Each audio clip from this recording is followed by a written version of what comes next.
Pastor David Aucoin to come up and do excuse me, do an introduction, please.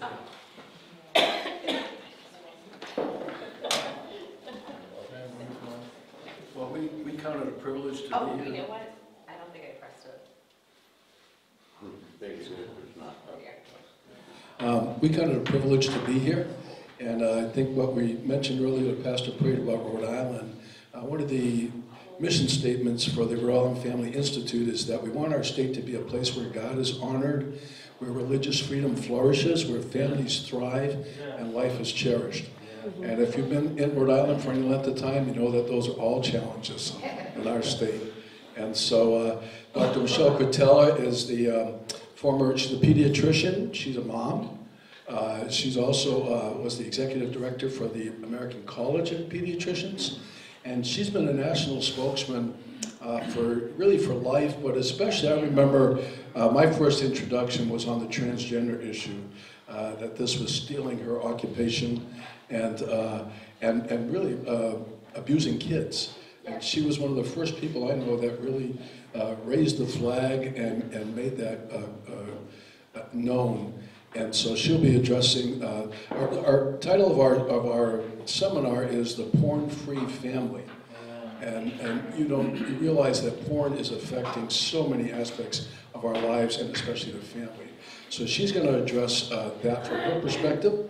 And then Bob Chiaradio, he's a child advocate. He's been advocating to get rid of the book Genderqueer out of the high schools. If you've ever seen the images of that book, actually he'll show you some of the slides from there. It's pretty pornographic, and it's not something that we really want our kids to be seeing, and yet they are.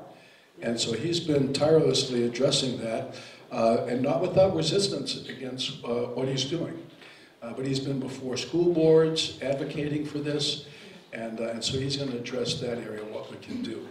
And I'm a pastor, so I see what this kind of stuff does in people's homes and in their lives, what immorality does and pornography does, and I'll be addressing it from that perspective. So would you give a warm welcome to Dr. Michelle Cretella.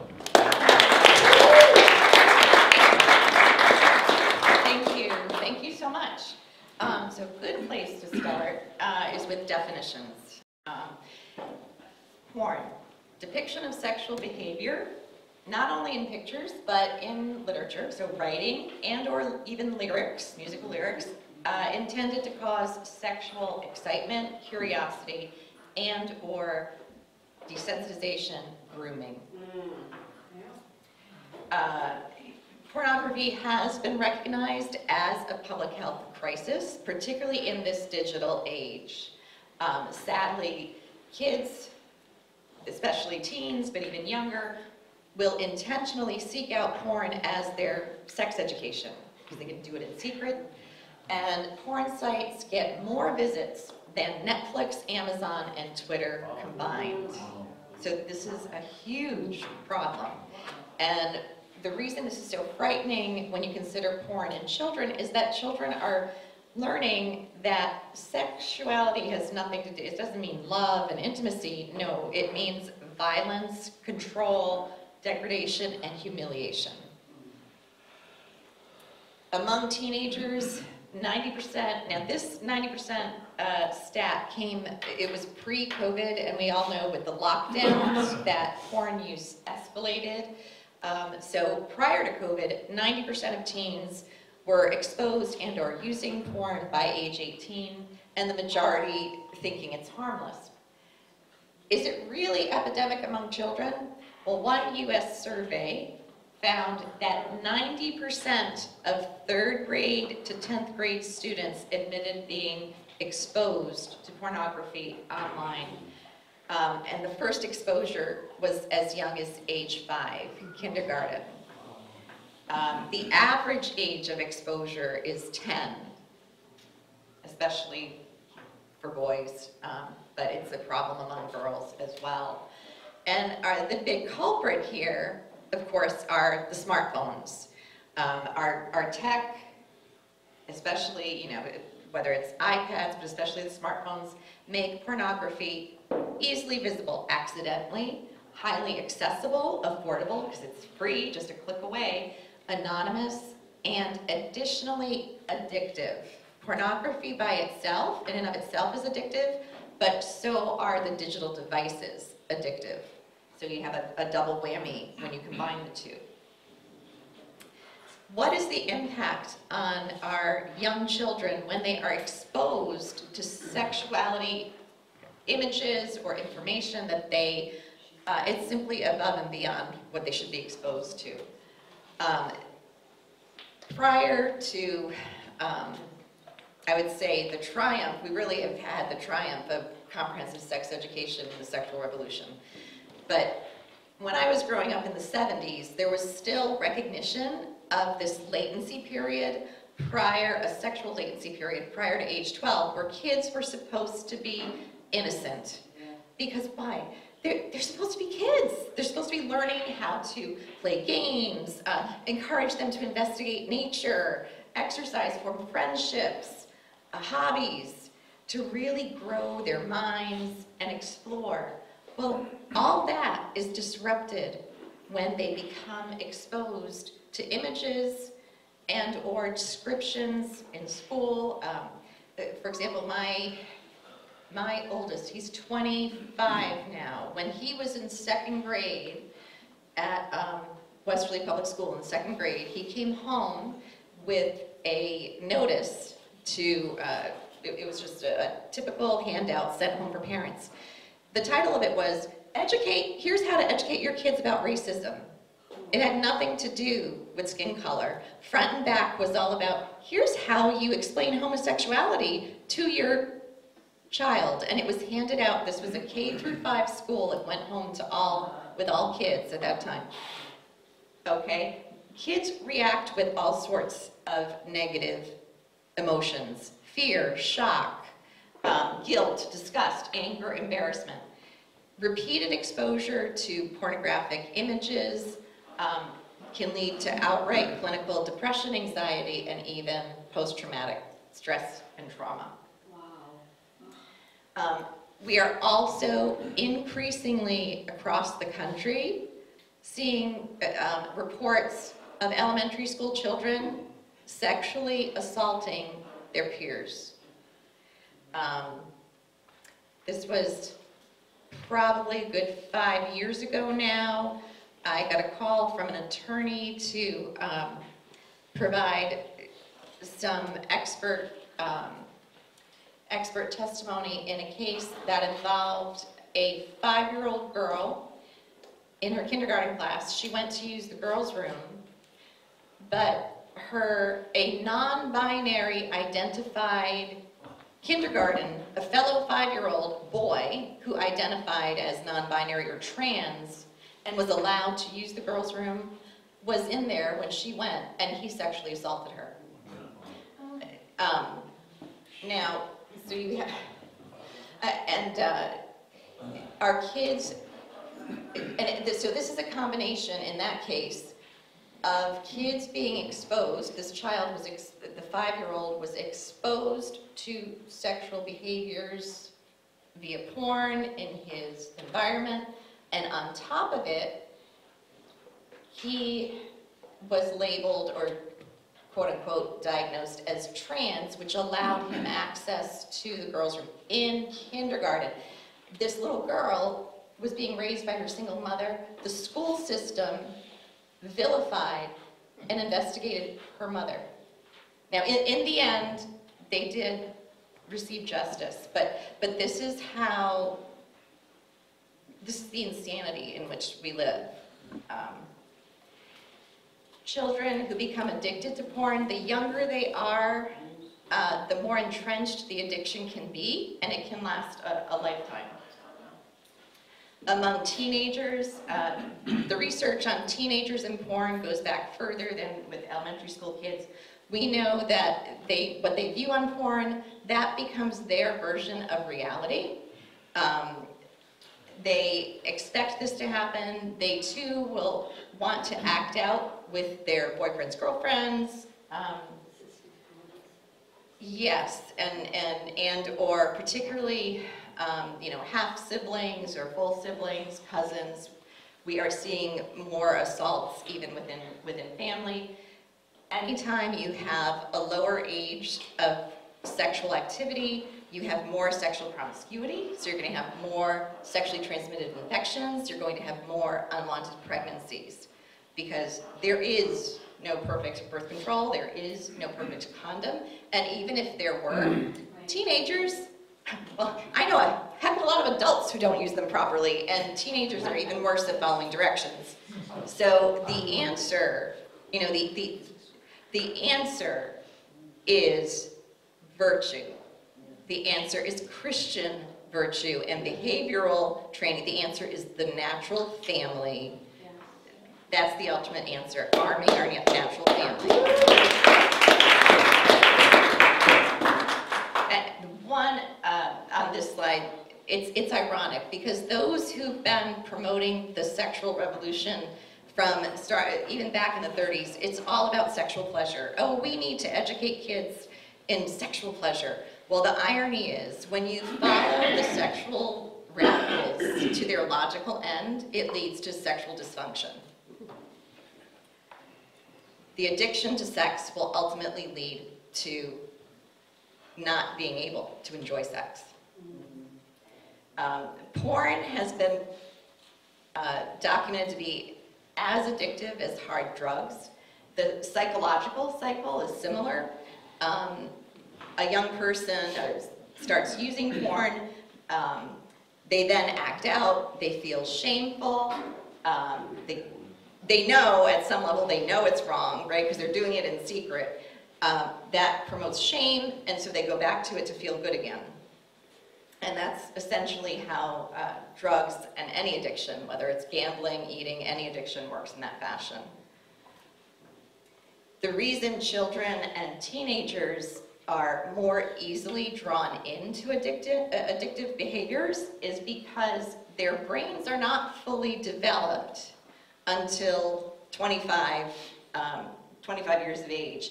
The amygdala, which is our give it to me now center, right, our reward center, really keyed in on emotional gratification, immediate gratification. That's what is most operative.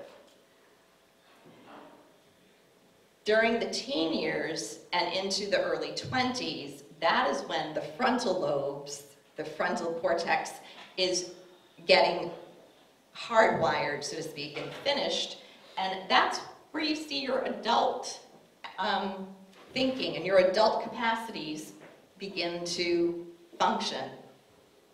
So everything from assessing, you know, what's my risk? Do I really want to do this? Oh, you know, and the amygdala for the short term is going, yeah, do it now, do it now. But the thinking brain, the front of the brain, isn't there to pull back on the reins until closer to the early 20s. That's why teenagers and even young adults need their parents to kind of be that moral conscience, to be how we talk to our kids will change, but the messages should still be the truth. The truth doesn't change. How we get them to see the truth, that may have to be nuanced. But this is why our kids need parents. The state does not have a right to come between kids and their parents, but that is what they are doing.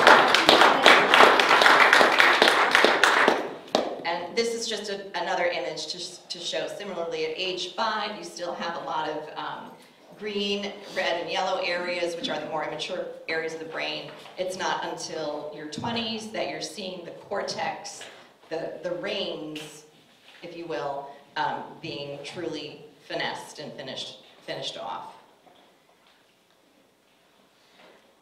Certainly, anytime we have, you know, with phones, it started with hardwired computers. Young people do not realize that there are sexual predators online doing their best to drag them out into the open and use and abuse them. At least 1 in 5 youth a year will receive a sexual solicitation, but only 1 in 4 will tell a parent. That's scary.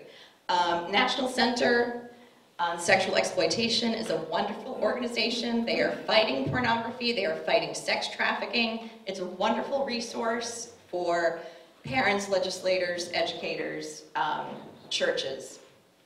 So endsexualexploitation.org, a wonderful resource. The impact of pornography on young people's, so both children and adults. We know this from scientific studies. Those who watch pornography regularly, the men or the males will have an increased callousness toward women, decreased respect for women. The males will think rape is not such a big deal. Again, pornography normalizes rape. It's not a big deal. In porn, it looks like the woman even wants it, right? So this, and we have known this for decades, that children are highly suggestible. And even for adults, over time, this desensitization kicks in. Both men and women are more accepting of promiscuity, sex before and outside of marriage. Both men and women will be more accepting of infidelity. They value marriage less. There is a decreased desire for children and an increased acceptance of bondage and everything else perverted that you can think of. Violence, basically. Sadomasochism. Not surprisingly, pornography tears marriages apart. From one legal statistic I came across, again, this was pre-COVID, it could be worse now, over half of divorces involve one party having a pornography addiction. We need to be aware of our pornographic culture. It's not just digital, it's not just what's online, although that's what Bob's critics would like to say. You know, Bob will point, and he, in his presentation, show you some very horrid images and messages, book messages, and his critics will say, oh, that's nothing. Kids get so much worse on their iPhones. You say it's art. Oh yeah, yeah, we'll get to that. But no, it's called desensitization and grooming for the young, and it's in our libraries and schools. Here's live, what I call live porn. You know, they'll say, oh, they're not stripping in front of the kids. That is grotesque. Not many years ago, that many people would have said that the parents who bring their kids there need to be investigated by CPS. Not many years ago. And now, those of us who protest, we're the ones who they say need to be locked up. These are hyper-sexualized, grotesque, and even demonic. I mean, there are many drag queens, I'm sure you're aware of, who they actually come out with demon horns. And look at these are babies. And this is a literal baby. I have a psychologist friend and colleague, Dr. Jeff Hansen, who fights this in California. And he sent this slide to me. This comes from a 3rd grade curriculum on identity. So these are all the buzzwords, you know, identity education, sex education, anti-bullying education, but it's not a single class. These things permeate the entire school day. So that's why parents cannot just opt out of this. What you need to do is get out of the whole public school system, but we'll get to that. So identity, who are you? Oh, it's what's on the outside, what people can see, but it's also what's inside, what they can't see. And as my friend pointed out to me when we talked about this, they talk about, notice how, this doesn't have a pointer, a laser pointer, but personality, appearance, name, skin color, language, family is in the blue, but it's kind of like hidden, you know, outside, you know, but what's highlighted yellow? Gender. That's bigger and more important than anything. P.S. It's not real, but they don't tell the kids that. No, instead, they then flash up the gender unicorn. See, they started out with a gender-bred person, but the gender-bred person is still a human body, of sorts. It looked like a gingerbread man. Oh, we couldn't have something that looked like a gingerbread man. That was too human. So they went to an elephant. I'm not quite, but they probably said, crap, the elephant represents Republicans. We don't want that. So they moved along to the unicorn because, hey, unicorns are fantastical. You know, just like their made up gender identity. And they actually teach kids, you know, again, from kindergarten, even preschool on up, preschool through grade 12 and beyond, that, oh, you're made up of a gender identity, could be female, woman, girl, man, male, man, boy, or other genders, and there's like over 200 of them if you go online. Then there's gender expression. You could have one gender identity but have a different gender expression. Oh, and then there's the sex assigned at birth by that stupid doctor who gave you the wrong one. Then there's who you're physically attracted to, you know, so this is where they get into homosexuality, bisexuality, and pansexuality. And then there's who you're emotionally attracted to. Yeah, right. I mean, I love, you know, like, adults should be looking at this and like just laughing out loud, saying this is complete BS. No, this is in like every school. College, it's put forth in academic journals as a real thing. My friend Dr. Hansen sent this as examples of books that are promoted for first graders. Julian is a Mermaid. Love is Love. I'm Not a Girl, a transgender story. And again, this is all in secret. These can be classroom books. Parents don't know a thing about it. And this is what's being foisted on their kids. Porn as anti-bullying education, and this is what's really, truly insidious. The Rainbow Parade by Emily Nielsen and Big Bath House by Kyle McClear and Gracie Zhang. These have actual images of children with naked adults. Oh, but that's not pedophilia. Really?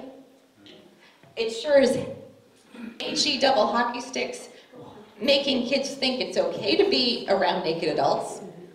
That's called grooming. So, where to start from a legislative level? It was a good idea to try and go after the obscenity law. You would think, it seems logical, but it failed. I could have told you it was going to fail because we're not going to be able to win or turn this around from the top. We are the victims of a top-down tyranny, a top-down revolution. It's not just Rhode Island's obscenity law. The obscenity law was corrupted at the level of the Supreme Court of the United States decades ago.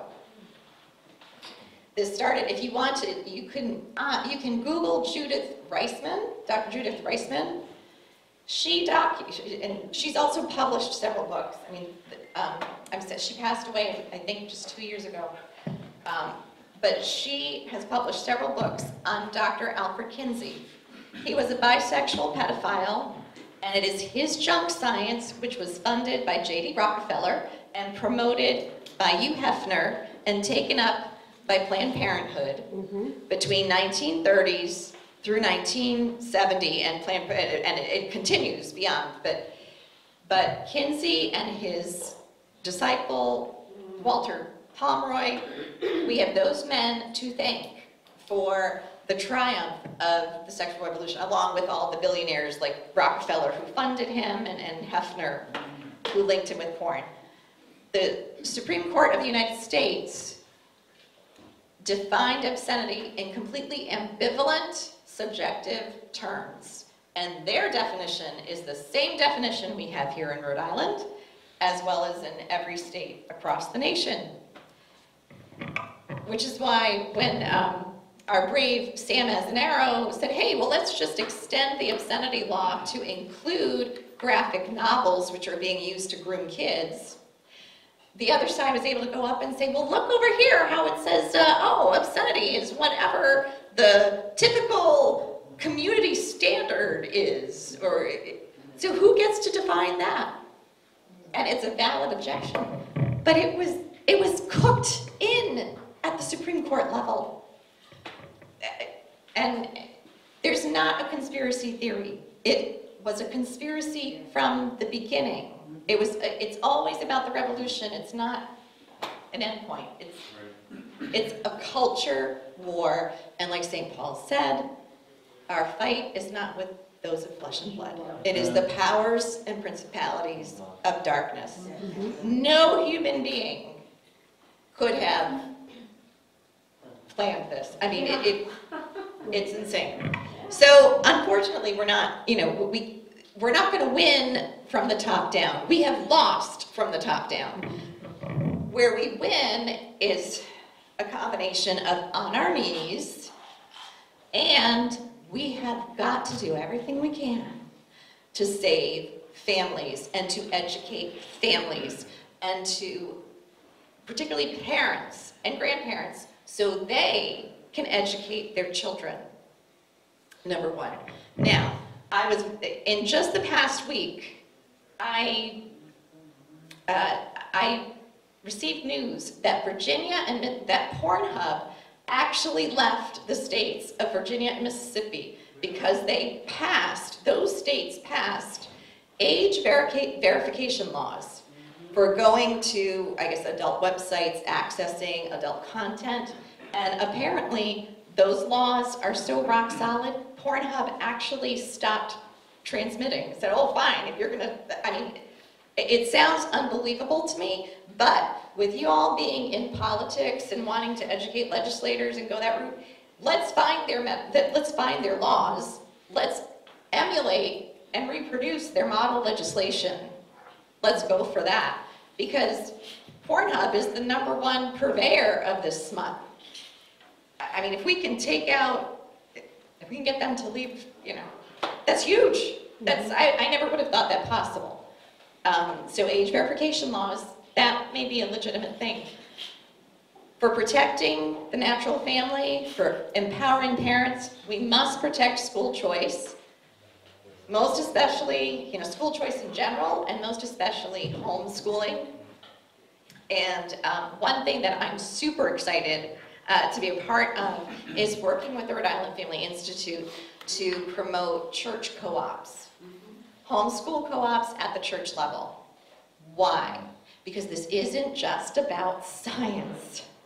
It's about the author of science.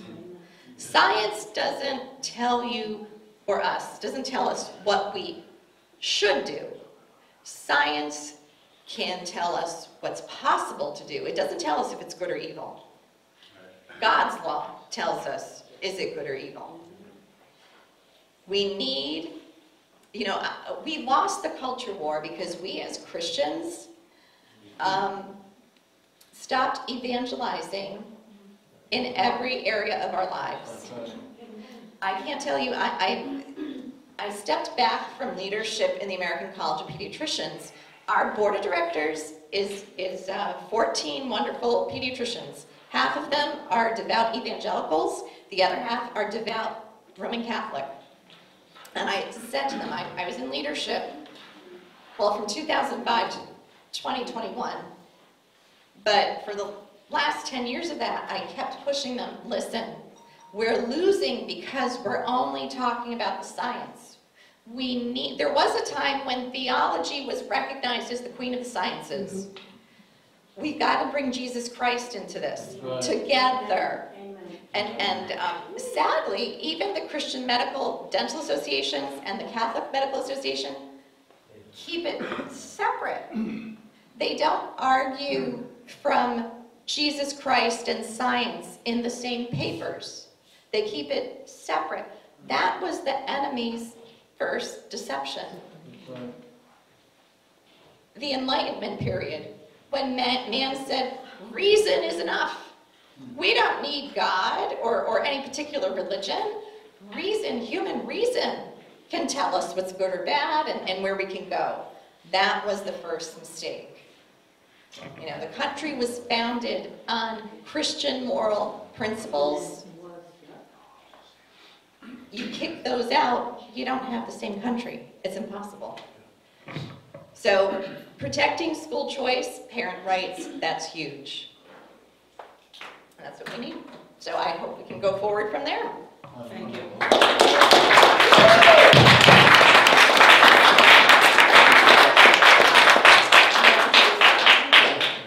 And I'm going to pull yours up. I didn't know if you had any questions. Maybe at the end. Did you hear anything Democrat or Republican in what she said? No. And remember that, because one of the hardest things we find is to get into churches because pastors say this is politics. It's not. It's not politics at all. So what you hear today, we'd like to see opportunities to get into as many churches and organizations as we can. So, all right. Thank you, Michelle. This is Bob Chiaradio, and he's like front line. I think of Roman soldiers coming up with the shields in the front line. And then, anyway, he's really on the front lines with a lot of the school committees and different things, and he's doing a great job. So please welcome him as he comes. And I think we have one of our candidates here, Jerry Leonard, right? Gary, yeah. Gary, I'm sorry. Come on in. Come on in. Have a seat. Hey, Dave. Good morning. Good morning. As always, it is a pleasure to share the microphone with Michelle and Dave. Thank you, Pat. Where are you? Thank you, Pat, and the Rhode Island Republican Conservative Caucus for sponsoring our event today. I'm also a board member, proud board member, and thank you to the Republican Party of Rhode Island for hosting. Lastly, I would be remiss in my part of my presentation if I didn't thank and express my appreciation for Father Peter D'Ambrosia, my pastor at St. Clair's in Westerly, Father Mike Najum, Father Ray Suriani, and my buddy Father Giacomo Capoverdi, who some of you know, great guy, and every Catholic priest, deacon, as well as other men of the cloth from other religions who contributed to and signed the letter that some of you have on your table back in, I think it was February or March, I forget when they did it, but signed a letter to Westerly Public Schools Superintendent Mark Garso, which denounced the pornography and obscenity in our school libraries. That really kicked this off, I think, really. And if I know Pastor Bob is here, Pastor Dave. I don't know if you hear this enough, you guys, but we do love you, we appreciate you, and we thank you for leading us and enhancing our lives every day. That said, our country, our state, and our towns are all in a state of upheaval and uncertainty today, and have been for about 3 years, more than that, but really over the last 3 years it's really come to the forefront. As should be evidenced by Dr. Cretella's presentation, the hypersexualization of our youth is happening at an alarming rate. And I'm not exaggerating when I say that we are not in a good place at all. Thanks to the internet and social media, not even our homes are a safe bubble anymore. As much as possible, parents need to be aware of what comes in their children's devices, who their friends are, what is allowed at friends and relatives' homes, and what is going on in our schools and in our communities. For example, for the last several years, our YMCA in Westerly has allowed members to use the locker room based on the sex with which members identify. I found this out after about 10 letters and phone calls. I finally got an answer. It is possible for men to be in a women's locker room with your teenage daughters or granddaughters. Absolutely is. I'm fighting this as well. There is a letter that I wrote to our YMCA their response to me that's also on your tables. This is an ongoing thing that we will not give up on until that is changed. We also have a restaurant called Evie's or Evie's, whatever it is, in Westerly, which recently held a drag queen show that was open to all ages, until I posted a warning on Facebook, and they very quickly changed the advertisement to 21 and up. So you can make a difference if you act. We are in the fight of our lives and for our lives today. The lives of kids and the survival of our country is in the balance. Many of you here know this already. Others just want to educate themselves on what's going on. So welcome to everybody here. Some of you may know that I have been fighting on the local, state, regional, and the national level now for about 3 years. My focus this morning is to take what we have learned from Dr. Michelle and relate it to what we've found in our schools and our society in general today.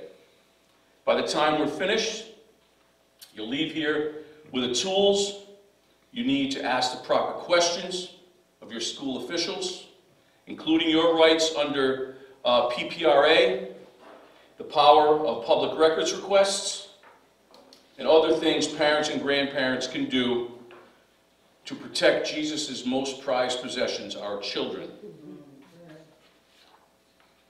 Over the past 3 years, I and others, excuse me, have been frequent visitors to the State House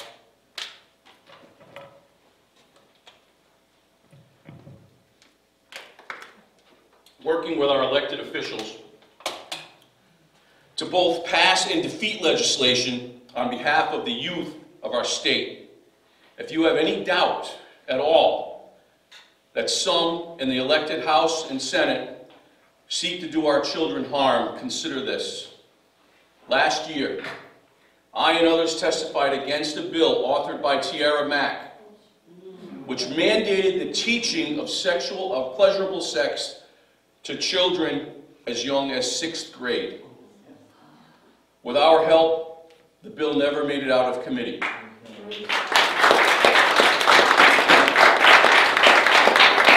It was an evil bill. Also last year, we testified for a bill authorized by Senator De La Cruz, which closed a Rhode Island general law loophole which allowed adults in custodial authority of kids to have sexual relations with those kids.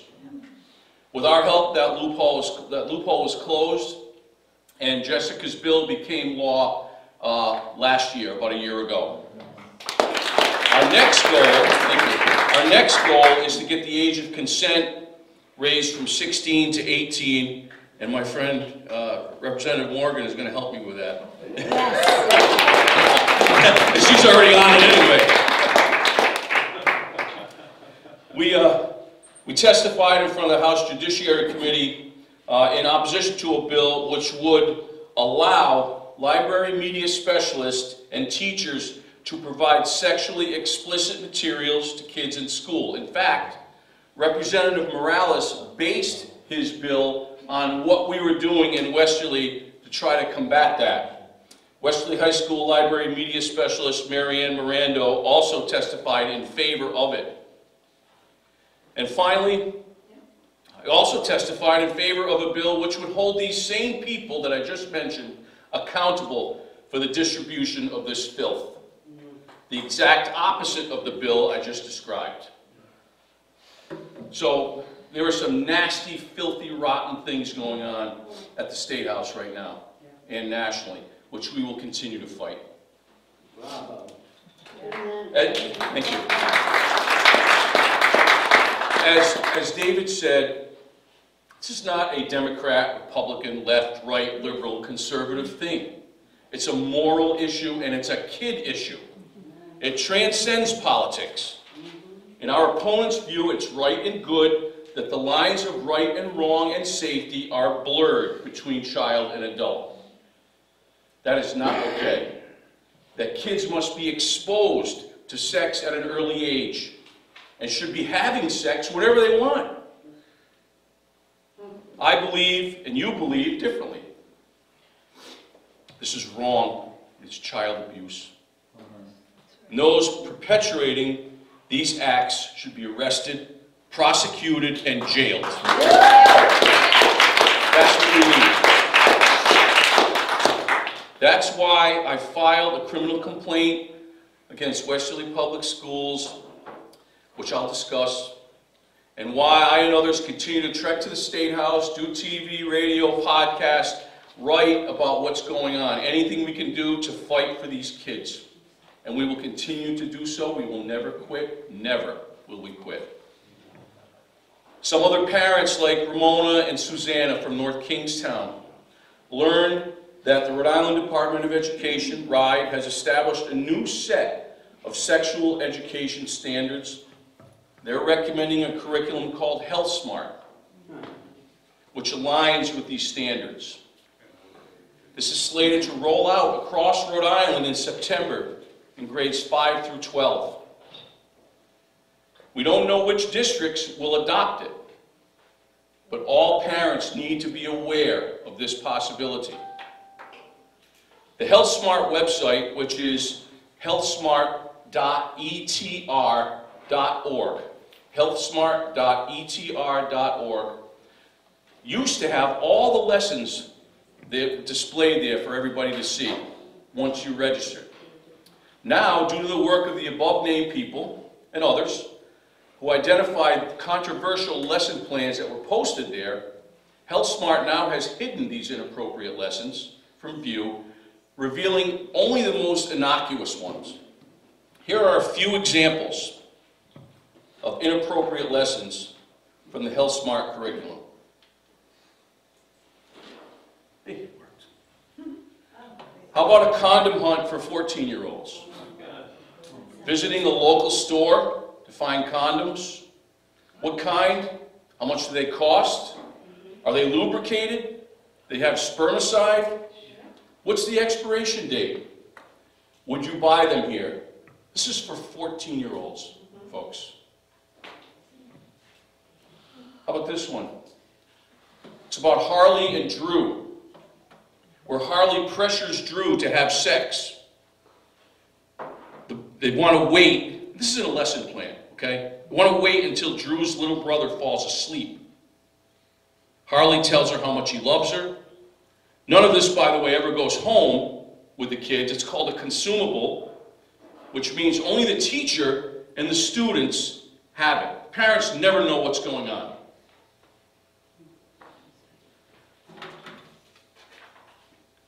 Then there's another one, the sexual exploitation one. I know you can't read it, but it's okay. It's when a boy pays his friend to allow him to have sex with his girlfriend. Like the girl has no choice in the matter, one, and they're underage, two. The girl is an object, to Dr. Cretella's point. Women are objectified, and it's a sex toy for teens.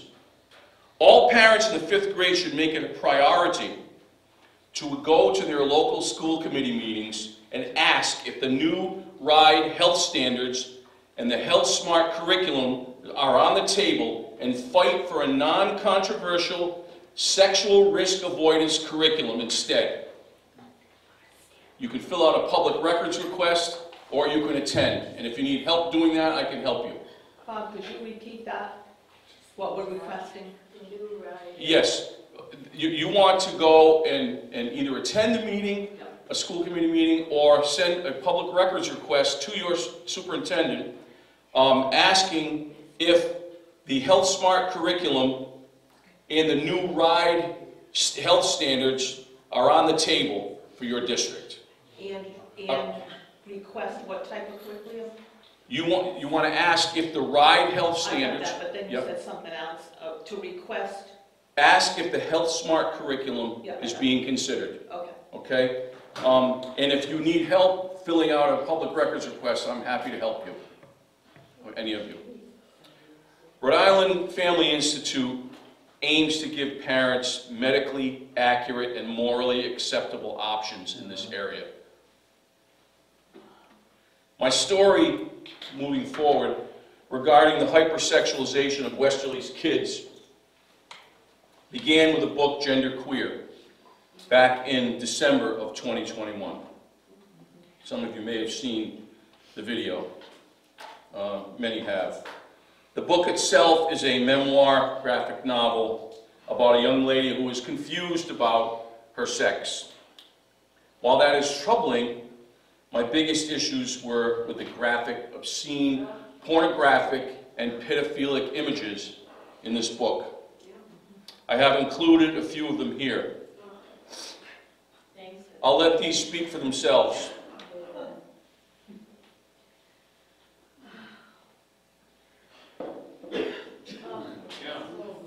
Oh, that's nothing. In the past, we have blurred out some of the depictions because sometimes we present at churches. But I think we're all adults here. And let's face it, folks, our 12-year-olds and 15-year-olds are seeing this stuff every day.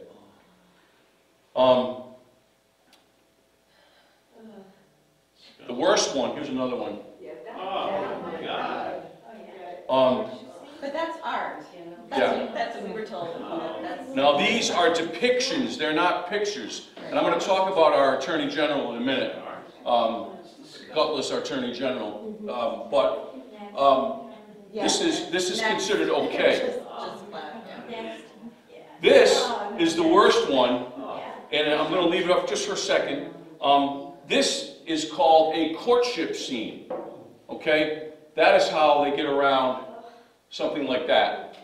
So let me go, I'm going to go back just for a minute and put it on here. These are in the book. These are in the book. So this is the book right here. So kids are duped into believing that behavior like you just saw, sex with an adult, is normal and okay.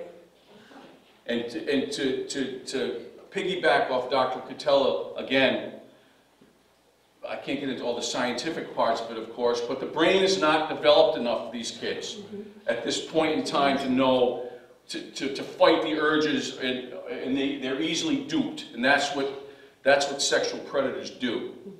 They take advantage of the vulnerability that these kids have and the trust that they have in adults for their own pleasure or sick intentions.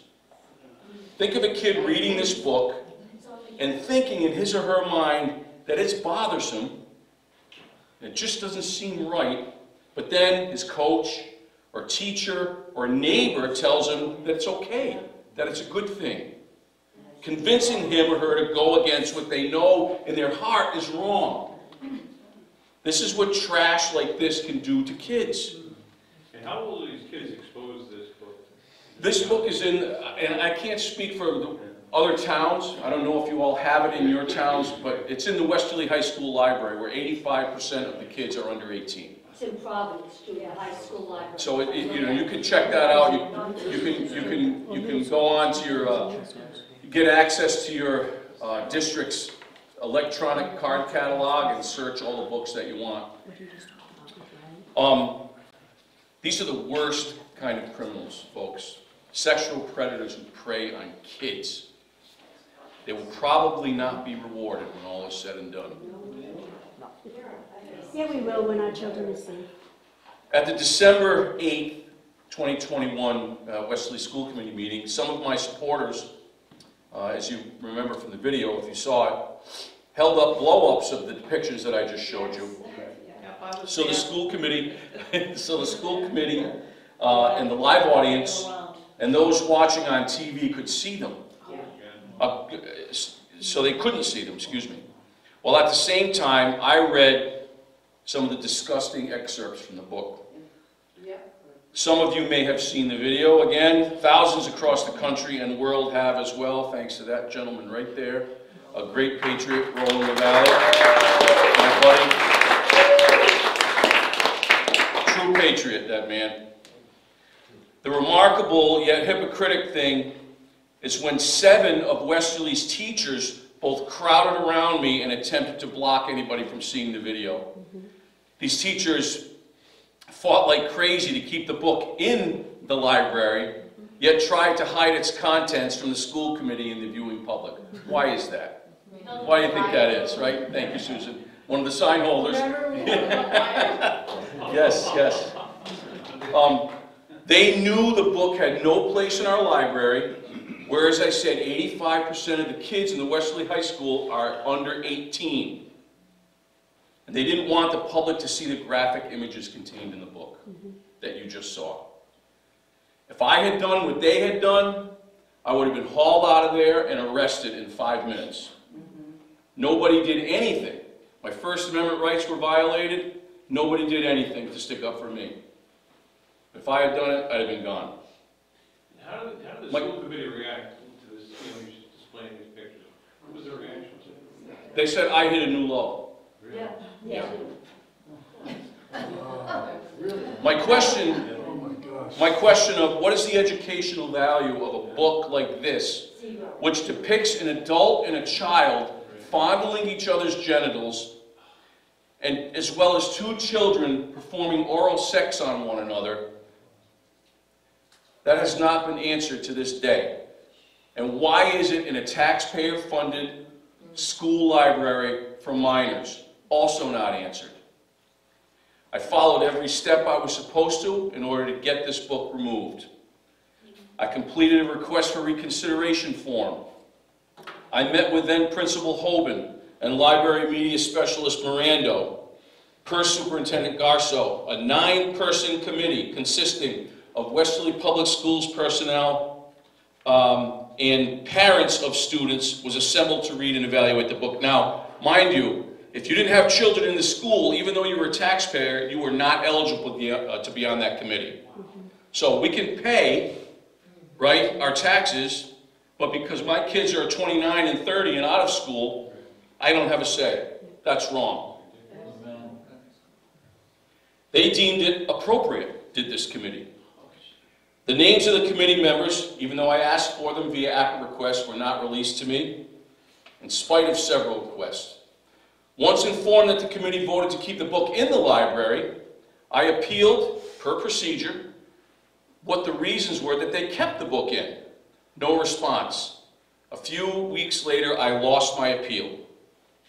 In the meantime, after an unsatisfactory meeting with Hoban and Mirando, I filed a criminal complaint, as I mentioned earlier, with the Westerly Police Department on the grounds that the Westerly School Committee and others had violated the state obscenity statute. After investigating, the Westerly Police passed it up to Attorney General Norona's office to further investigate. Right. This was in February of 2022. I spoke to one attorney there. His name is Stephen Danbrook. One time. And in spite of dozens of attempts by me, via phone, email, appealing to him on the Matt Allen show a couple of times. I have never received even one response from our Attorney General, not one. Gutless. So the book still remains in the Westerly High School Library, only now there are 9 additional copies, as each member of this secret committee had one ordered for them to read. I've never been given a reason as to why the book is still there. I don't even know for sure if there was even a committee. I filed yet another ACT request this week seeking those answers. Genderqueer isn't the only pornographic and obscene book in the Westerly High School Library and other local school libraries. Here is a small sampling of some others. This one is called Fun Home. It's a story about a former teacher who used to have sex with his male students, but now has sex with the family's male babysitter. A literary masterpiece. This one is called Beyond Magenta. It's a story about a transitioning boy who used to provide oral sex to his neighborhood friends when he was 6 years old. This one is called Melissa. It's renamed from George. It's a story about a boy who describes his sexual fantasies as if he were a girl. And there are many, many more. These are in the library? That's correct. And they're probably, I don't know where you live, but I would guarantee you that they're in your libraries. Right in front, no doubt, because that's what they do. It's, you know, they won't put a Bible in the front, but they'll put all of this on display. Right on. Right out there on display. You need to fill out a public records request and get that information, and I'll help you to do that. Our library media specialist, in conjunction with former Principal Hoban, who now works for RIDE, he bailed on us and went to RIDE because he knew that we knew what was going on. Brought these books in, and now our kids are exposed to them at all times when they're in the library. Even though there are age recommendations for these books, I'm not aware of any time when a student has been denied access to them. When I dare question the viability of these books, on the shelves I'm called, of course, a book banner, a fascist, transphobe, homophobe, whatever. Who cares? And I asked the question this way: how can a book be banned if it's available throughout the Rhode Island Public Library system, in every bookstore, on Amazon? You can get it anywhere. Fine. I just don't want it in our libraries where our kids access them. Go to the public library if you want to avail your child of that. That says a lot about you if you want your kid to see that. But we're not advocating for banning books. This is just a trick that our opponents use. By the way, I bet you didn't know, and probably this is the case in your towns too. In Westerly, we, the taxpayers, subsidize our Westerly Public Library to the tune of $400,000 a year. Wow. We pay for that. Go to the teen room one time. If you have a teen room in your own public library, go there.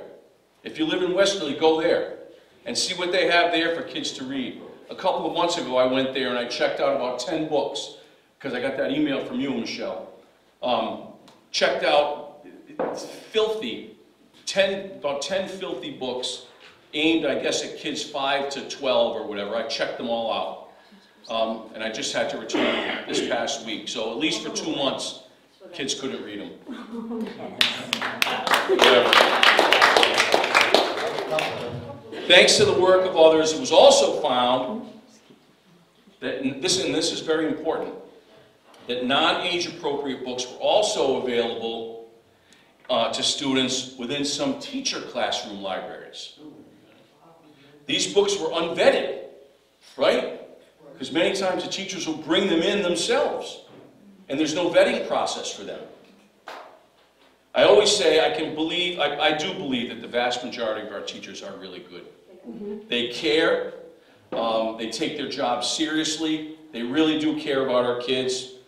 However, there are some, and we've pointed them out, who are there to push a political agenda of some kind. One teacher received a grant in Westerly from the Westerly Education Endowment Fund, WEEF, and was able to procure books on how to commit suicide. She's a 7th grade English teacher, by the way.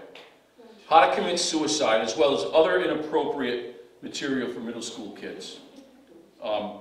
Just terrible. It was a step-by-step book on how to kill yourself. All right?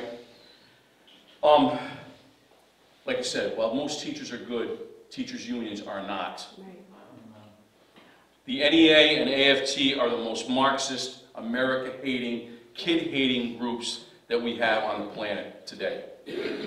Just yesterday, the AFT announced it was raising dues by $0.25 per pay period per teacher. Now, that doesn't sound like a lot, but there's 1.7 million dues-paying members of the American Federation of Teachers. That amounts to $6.8 million in additional union income per year for this organization. And what do you think they're going to use that for? Here in Rhode Island, the NEA has 11 people in their office making over $200 grand a year. Okay? Make no mistake where the money is going. For these reasons and others, I've called for a complete independent audit of every one of Westerly Public Schools libraries.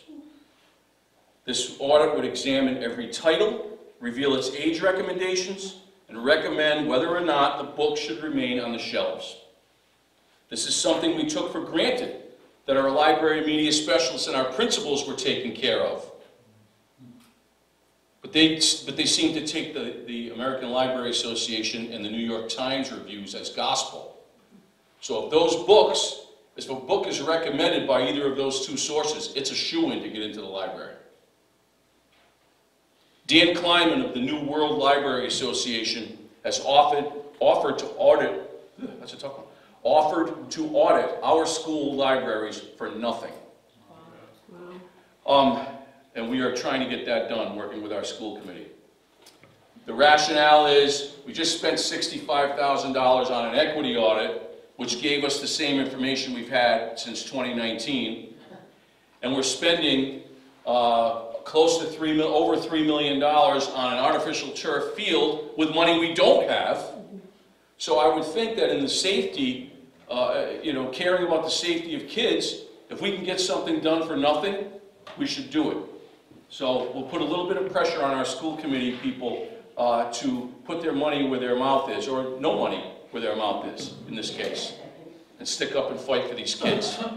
I've also called for a thorough review of the teacher grant process, as this is a way that unvetted books, as I said, make their way into classroom libraries, unbeknownst to taxpayers and parents. Though many grants are used for good purposes, we have found some to be nothing more than a book laundering system by which these non-age appropriate books get into the hands of kids. In these times where our opponents are doing whatever they can to destabilize the family and remove God as the focal point of our lives, this evil is now infecting our youth at alarming rates. I saw a video a few months ago where the governor of Kentucky said that most kids now have been exposed to pornography by the age of 12. Michelle had updated data on that, and it's even earlier. She talked about the harm pornography can do mentally as well as physically. My appeal is to the men in our society, as pornography is the #1 underlying sin that men deal with. Dave is going to talk a lot more about that.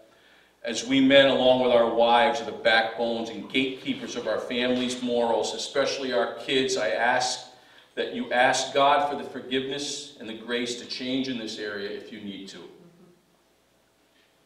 Pornography and obscenity are a scourge on today's society and adversely affect kids in myriad ways. Books like Genderqueer and others that I mentioned are not essential, they're not educational. The fact that anyone, can find that books like these reflect cultural diversity and pluralistic nature of American society says a heck of a lot more about these people than it does about those who want them removed from our school libraries.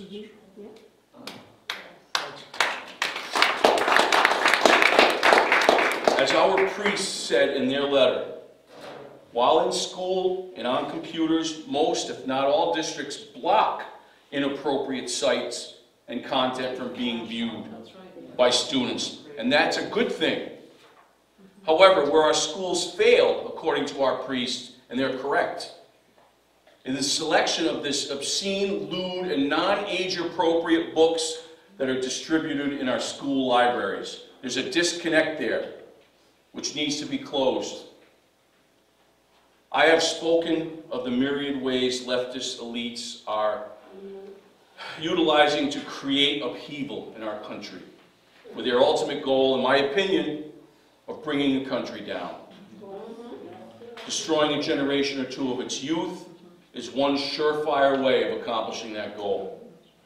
The other is the secularization of the country and the world, and the destruction of the church, both from the outside and the inside. Marxism believes the church is standing in the way of some great awakening. Karl Marx hated God, hated religion. BLM, the trans movement, hypersexualization, racialization, radicalization of our kids, killing babies, all of these things come from Marxist ideology. This is what we're fighting. And I wasn't kidding earlier when I said that we are in the fight of our lives and for our lives. That is where we are today. So, what can you do to help the cause?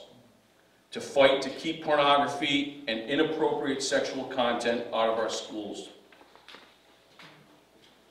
Attend school committee meetings and speak your mind, please. There are plenty on the other side who show up. We need to show up. Call your child's principal and teachers and ask that you be able to visit and observe. Ask any questions you wish. Tell them, these kids belong to us, not to you.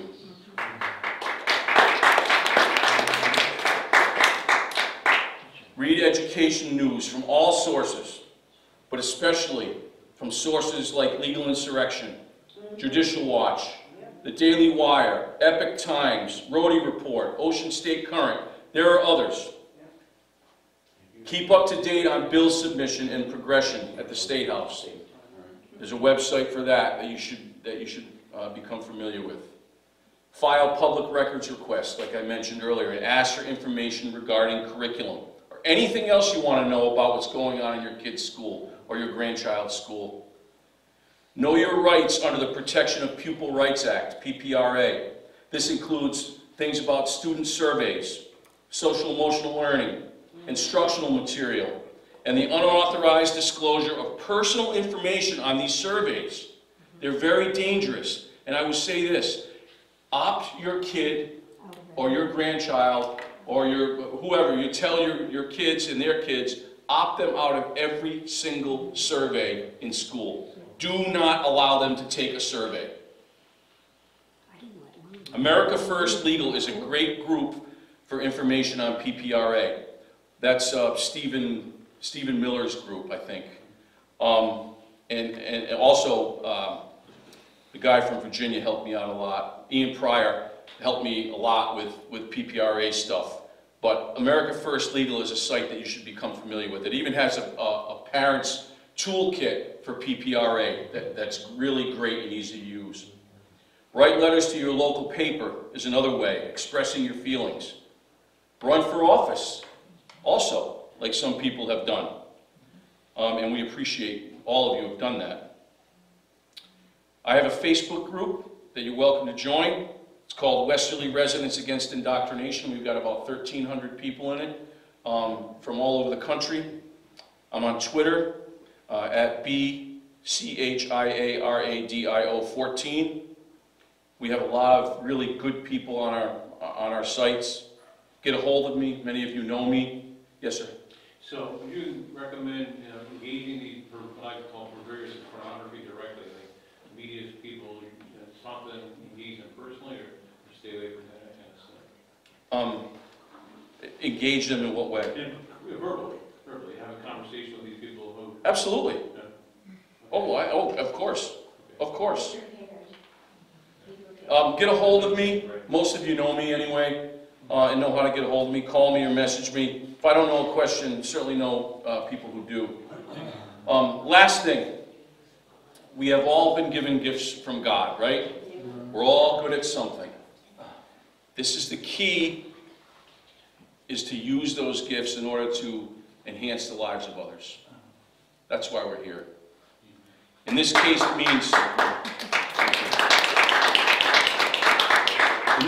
means protecting these kids and saving this country that seek to do them both harm. This is what we must do, and in fact, what we are obligated to do. So with that, I thank you, and again, so pleased to be here, and God bless everybody. Thank you.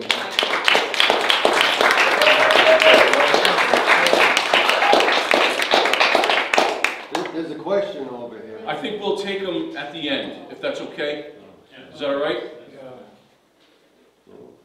Okay.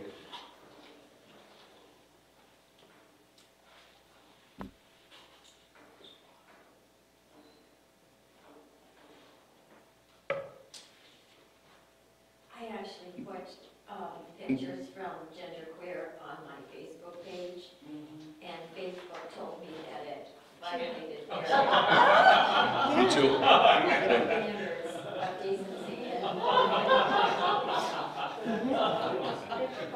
Everybody, I'm pleased to introduce the president of the Rhode Island Family Institute and our friend David Aucoin for his birthday.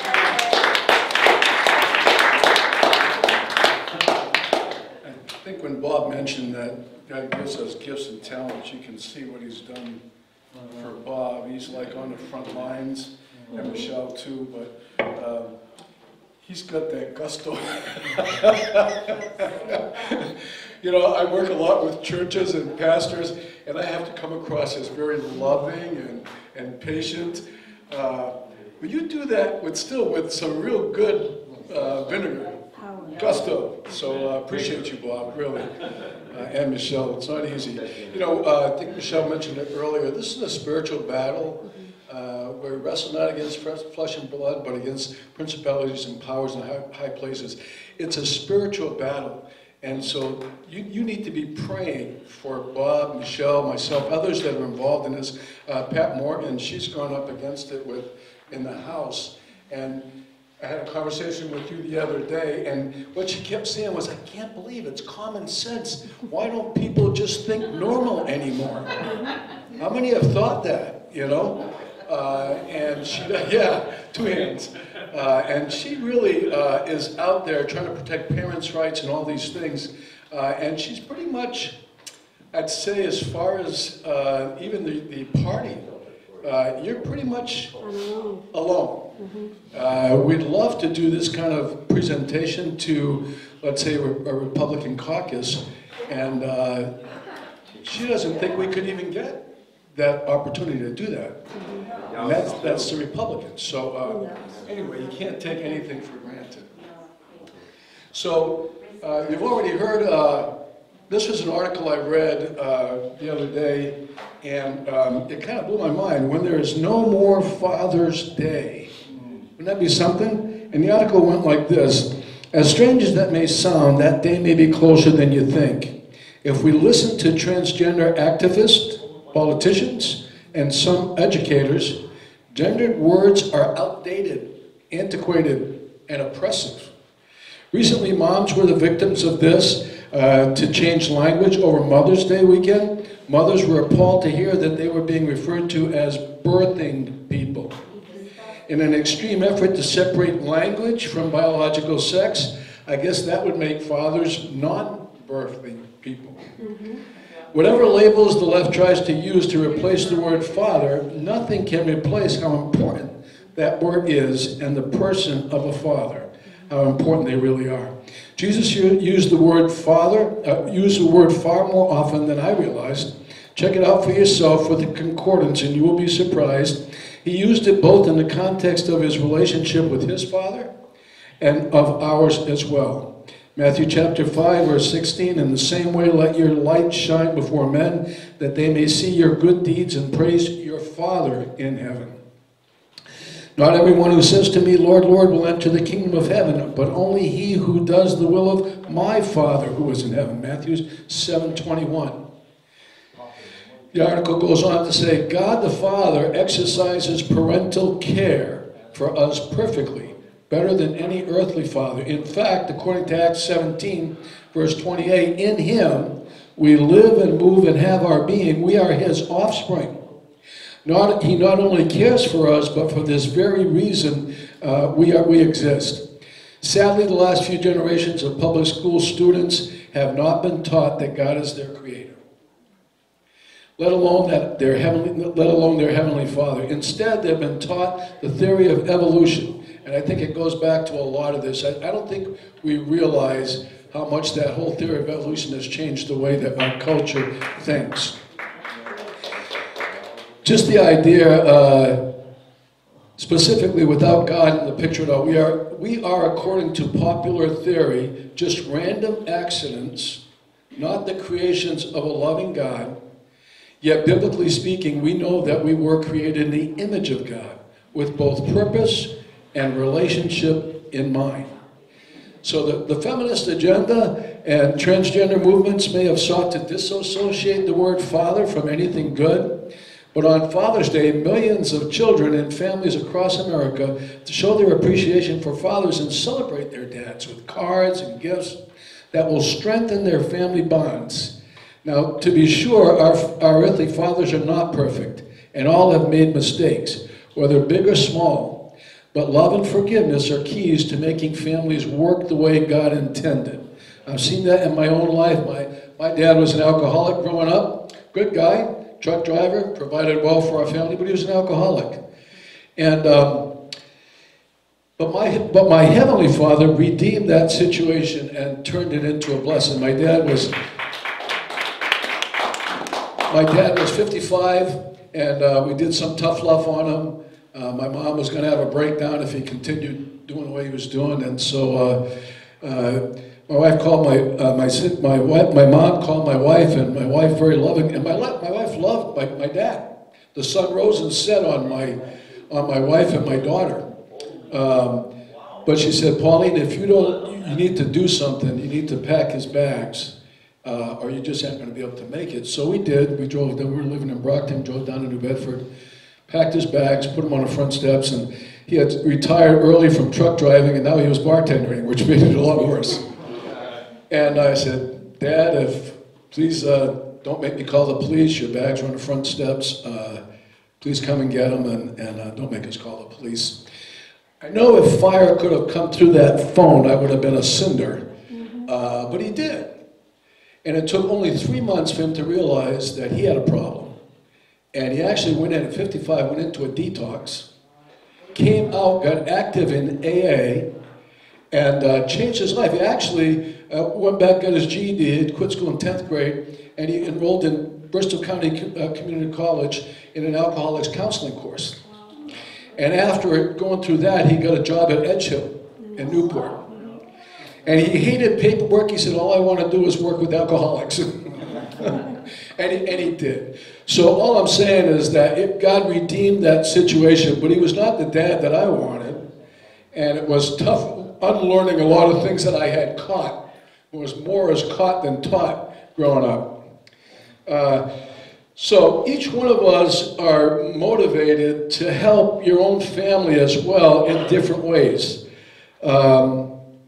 That's one of our mission statements for the Rhode Island Family Institute, is that we want our families to thrive in Rhode Island. And obviously legislation helps with that. Believe me, there are other things that we could be doing on a Saturday morning. But we chose to be here because this is important. And I think you can hear from Bob and Michelle, this is not just we feel like we must do this. And I hope you're catching that. This is something God has called us to do. And wherever you are, God has called you to represent who he is before people. So I've just put together a little slideshow. The evidence is everywhere. We're living in a pornified culture. Right? I think that helps us to realize how this has just infiltrated every part of our culture. So how do we turn the culture around?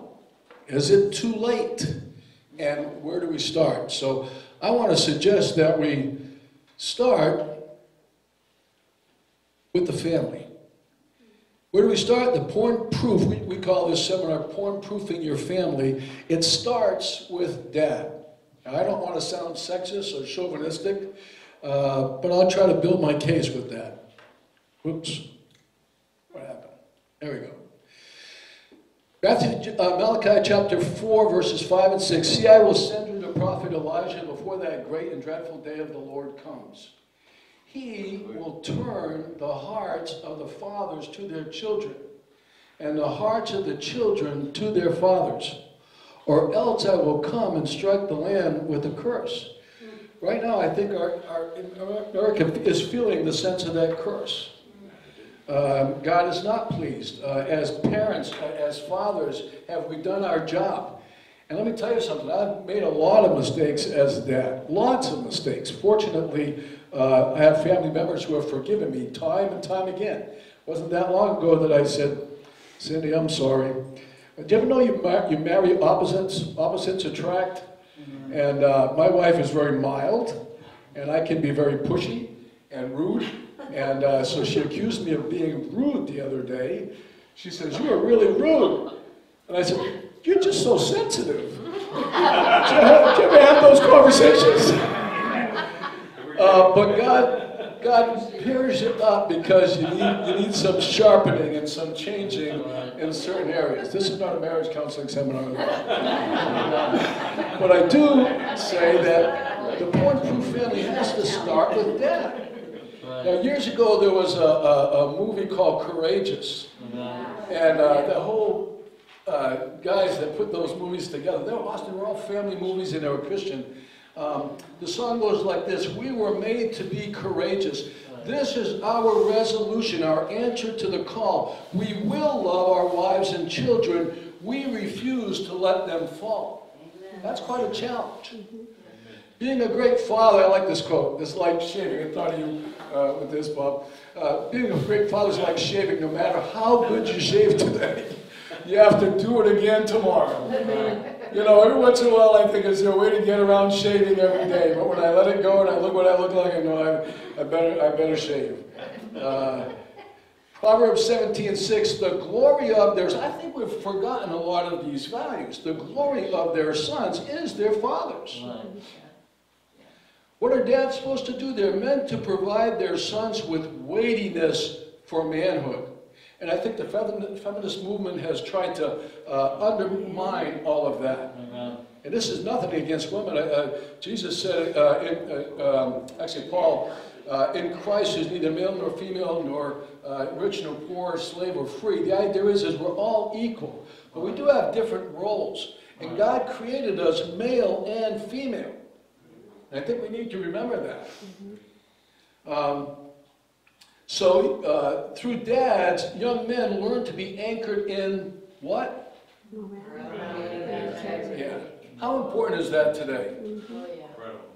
I think Harvard, years ago, I read an article that said Harvard's dropped their ethics curriculum because there's no ethics that they could go by. There's no standard like before. I was a medical technologist, and you know, every time you ran tests, you had to have standards. And your standards were, your test results were compared against the standards, so you knew that you were getting the right results. So dads are supposed to teach their sons that. When I do marriage counseling or premarital counseling, I lay a lot of heaviness on the guy. Because I feel this way, and I'm sorry, you can throw tomatoes at me, but if I can fix the guy, you were going to do that. You were going to throw a tomato. I don't have one. Oh, okay. I always felt that if I could fix the guy, I could fix the family. So, dad is a boy's mooring, a point of reference, a navigational beacon to guide and direct him. When dads disengage, sons will drift to a counterfeit masculinity. In his dad, a son should see Jesus with skin on. Cindy and I worked with young people for, gosh, we had 3 different youth groups. One time we had 55 kids that would meet on a midweek for about 3 or 4 years. We had the same group. We saw them go from freshmen to graduating from high school. And we were invested in them. But I knew what those boys were struggling with. Most of them didn't have dads that spent time with them. Anybody relate to that? Yeah. I did a funeral for, this is about 3 years ago now, a young boy, 24 years old, fentanyl overdose. His dad used to do everything with him, hunt, fish, they'd go to Florida. He worked with his dad was a painter and he worked with him. And all I could say as I planned for that funeral was, what did we do wrong? What did we do wrong? Did everything he could. And I think you'll find that with dads or parents that have lost their kids. What did we do wrong? You're agonizing over that. This guy would go out for weeks later, and he might even still do it. He would go out in the backyard and lay down on the ground and weep and weep. When I got to the funeral home, just as they were just viewing the body, the family was, he was composed. No, he wasn't. He just was weeping. He was mourning, wailing. And then as soon as the funeral started, he composed himself. But this guy was hurting over this loss. Couldn't understand what happened. God has given dads responsibility and power to teach and lead in 4 ways. Do we always do it right? No. But he wants them to lead. He wants them to model authentic manhood. And a lot of what we said here about manhood, society's got a counterfeit, what it's supposed to be. And when you get into this pornography stuff, it's totally off. I think what you said was so true. If they engage in all this stuff in life, later on, they don't enjoy sex. It's meaningless. It really is a special thing. I can remember trying to teach our youth group tactfully that sex is a good thing when you're in marriage.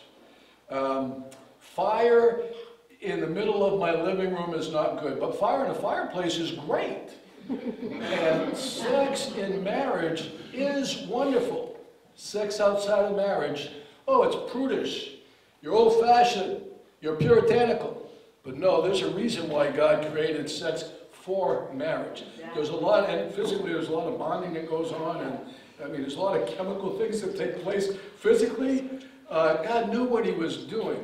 You know, I belonged to a gym, and we would have these conversations. I looked for conversations without coming across like a preacher, but I said, you know, the stats are that if you live together before cohabitation, before marriage, increases your risk of divorce. Right. How many knew that? That's old. That's old? Who said that? You said that? All right. Well, I'll tell you, a lot of people don't realize it, and today they're pushing off marriage until in their mid-30s. Right. Mid-30s. Yeah.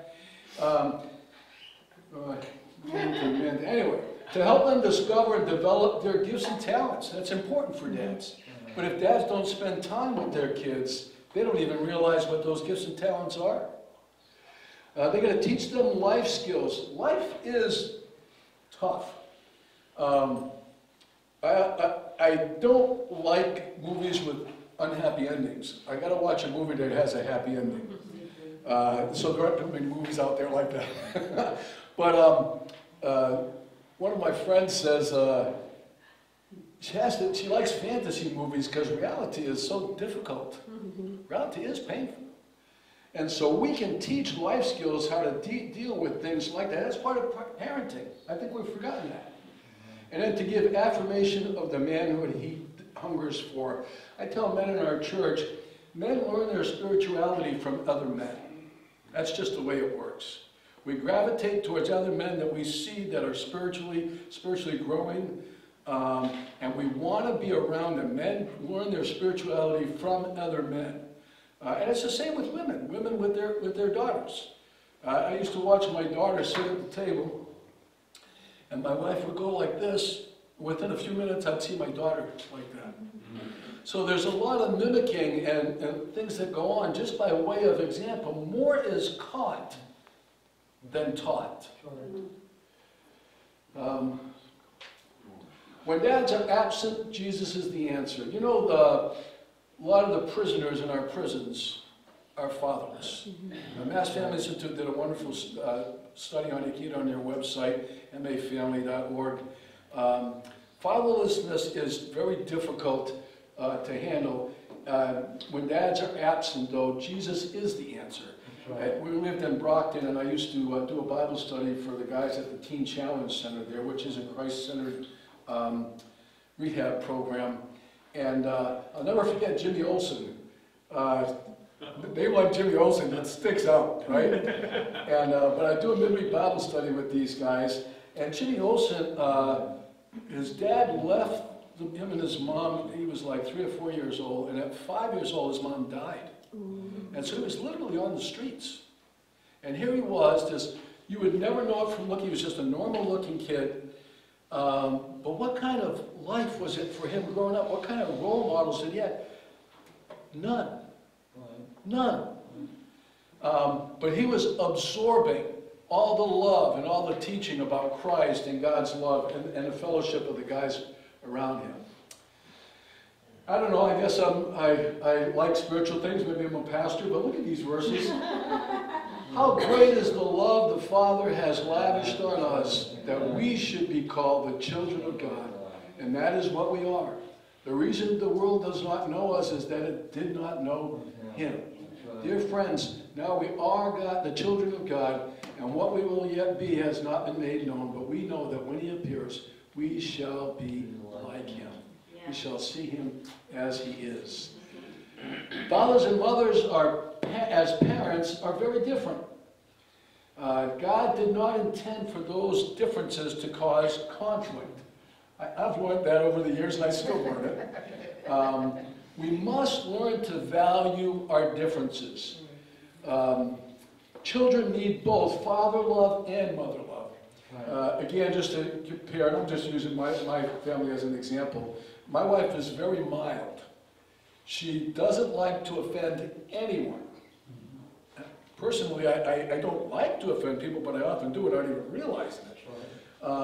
But she will wait. She can be upset with her boss over something. She will wait a whole week until she's composed about it, and it's the right time to talk about it.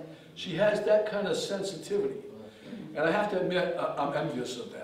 But over the years, I've learned from her to be that way. It's one of the toughest lessons I've ever learned, because I tend to rush into things.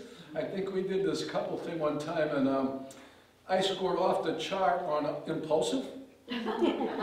and she scored way below on conflicts. She will avoid conflict at all costs. Anybody know what I'm talking about? Yes. Opposites attract, and if you're not careful, opposites will attack. Right? But I've learned from her to be, she has affected me, and I have affected her. She was, you wouldn't know it, she was very shy. She would sit by herself or find a couple of friends in a gathering and not say anything. It's not her now. It really isn't. And so she's come this way, I've come this way. And I got to tell you, it's hard, it's not easy, but it's good. It's what we need. God knows what we need even before we ask, or when we think.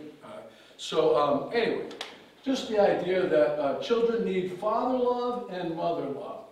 The differences in how dad and mom's parent are essential, because when put together, they balance each other. Can you say that after me? They balance each other out. You know, balance is good in our lives. Have you ever learned that? We need balance. Don't allow the differences to polarize you. Both prepare children, our kids, for life. Both. Just when I think, no, Cindy, I'm right on this. When it comes to a family, no, I'm right on this. You know, you'll learn, you'll see. And then it's within a short time, it's like I'm eating crow, I'm apologizing, and I'm saying, I'm sorry. And she'll say, what did you say? Fathers provide a look into the world of men. Amen. Mothers provide a look into the world of women. That's essential, people. It's essential in growing up. Anyway, I don't want to say too much more about that. The secular world is attacking gender issues relentlessly. Have you seen that? And with the decrease in marriages and the increase in fatherlessness, homes, the result is often gender confusion. Kids just really don't know what they're supposed to be like. But we can stop that. We can actually start making progress in that area. I think, for me, it starts with dad. The onus is on me. I've got to change. And you know what I found? When I change, others change. It's me that God is working on. Oops. Promiscuity among young girls is often a case of looking for love. Anybody remember that song? Who's that guy back there who's been singing old songs? Looking for love in all the wrong places, right? I can see that in my congregation. I can see that so often with young girls. They're wishing that dad hugged them more, spent more time with them. My daughter was good. She would say, Dad, you know, we haven't had a while. We haven't gone out for lunch together. You haven't spent much time with me for a while. And I knew I had a few days. She was good. She gave me grace. I had a little bit of time to get my act together and focus on her. Could it be that if fathers hugged daughters more, showed more unconditional love? That's a tough one. They might not look for it from other men.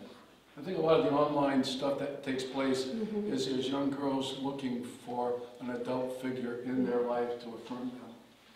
Fathers also help their sons understand proper male sexuality and respect for women. I never, let me say something else in this. The first time I saw pornography in my home was, I stumbled on my dad's stash. Yeah.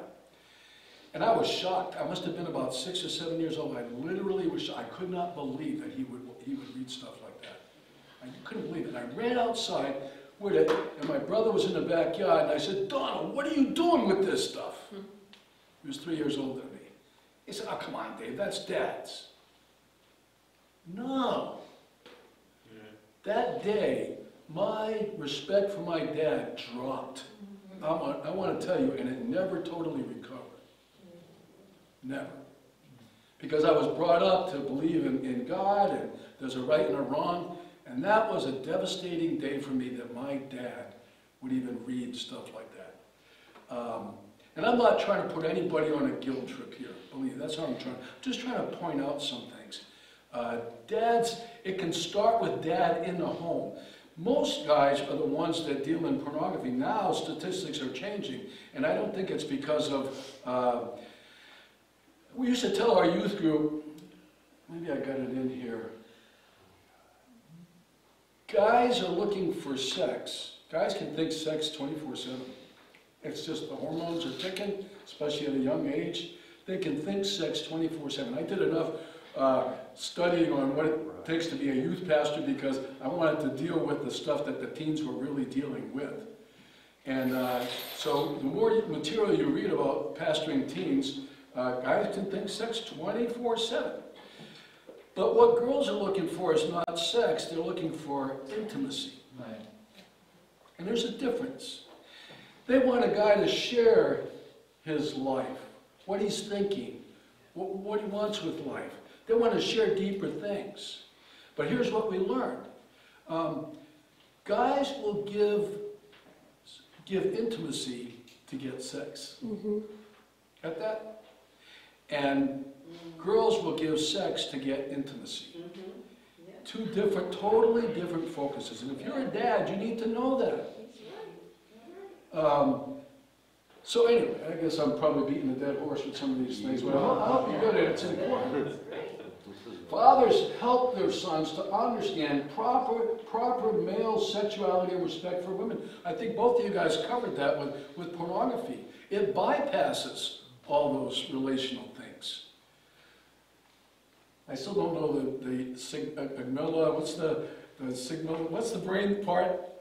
Oh, the frontal lobes that are the mature, that like to bring you in. And yes, yeah, okay. Yeah. So that's what we need to, as dads, we need to recognize what it takes for a young man to grow up and how the phases in his growing up. So we were made to be courageous. Where are you, men of courage? I think Bob really addressed that, standing up. You are made for so much more. Let the pounding of our hearts cry, we will serve the Lord. This is our resolution, our answer to the call. We will love our wives and children. We refuse to let them fall.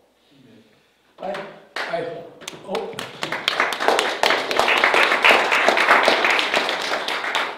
know this isn't church, but I hope it didn't come across as too preachy. But I hope it came across as very real. This is where we live. And this is the Rhode Island Conservative Caucus. I don't think all Republicans feel this way. You are the Conservative Caucus, and so you appreciate family values and family morals. And this caucus is important. I'm so glad that Pat, instead of letting it die, that you took up the reins, and I took, you had plenty of other things to do. You had plenty of other things to do. You could have let somebody else do it, or you could have let it just go, but we're really glad that you did, so. Yes. All right, that's it.